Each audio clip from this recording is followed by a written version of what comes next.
প্রতিষ্ঠাতা শ্রীমৎ অম্বিকানন্দ মহারাজ উপস্থিত হয়ে গেছে।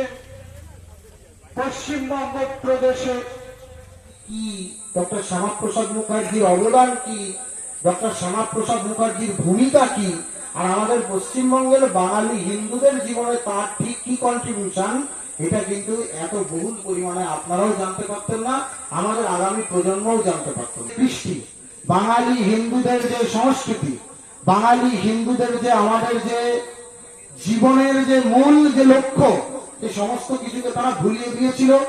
মা বোনের সম্ভ্রম নিয়ে টানাটানি, দিকে দিকে হিন্দু মেয়েরা লাভ জিহাদের ফাঁদে পড়ছিল, দিকে দিকে হিন্দুর মঠ মন্দির ভাঙচুর হচ্ছিল। আমরা মাঝে মধ্যে বলতাম, আমিও বলেছি বহুবার, যে আমরা বাংলাদেশ নিয়ে কথা বলছি, আমাদের পশ্চিম বাংলাটাই ঘরের মধ্যে কখন বাংলাদেশ হয়ে গেছে আমরা নিজেরাও সেটা বুঝতে পারছি না।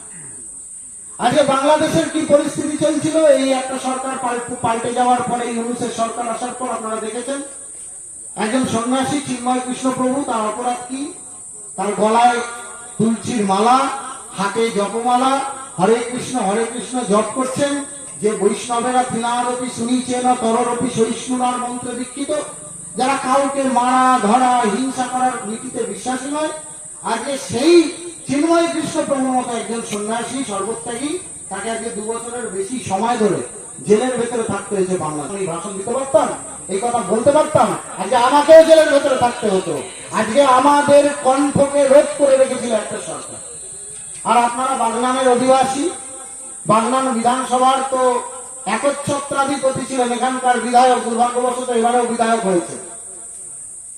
বাগনানের বিধায়ক বিভিন্ন মঞ্চ থেকে দেখতাম হুমকি দিচ্ছেন, হুঁশিয়ারি দিচ্ছেন, মেরে হাত পা ভেঙে দেবো, দিদি ক্ষমা করলো, আমরা ক্ষমা করবো না। আজকে আপনি কোথায় রাজা সেন? শুনতে পাচ্ছেন আমার কথা? আপনি কি আমার আওয়াজ পাচ্ছেন? কোথায় আপনি? আজকে পালিয়ে যাচ্ছেন, কালীঘাটে আছেন না ঋতব্রত দলে আছেন, নিজেদের আইডেন্টিটি ক্রাইসিসে ভুগছেন। এটাই হিন্দুরা করতে পারে।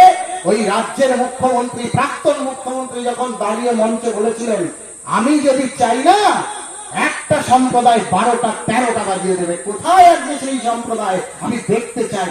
দূরবীন দিয়ে মনের চোরাগলি, এখন চোরাগলি খুঁজছেন।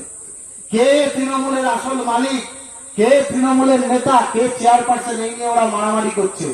এটা যে হতে পারে আপনারা প্রমাণ করে দিয়েছেন। 70% বাঙালি হিন্দু যদি এক না হতো, আমি বলছি তৃণমূলের নিচু তলার হিন্দুরাও, তারাও ভোট দিয়েছেন পরিবর্তনের জন্য, হিন্দুত্বের জন্য ভোট দিয়েছেন, তা নাহলে আজকে এই সরকার পরিবর্তন হওয়া সম্ভব।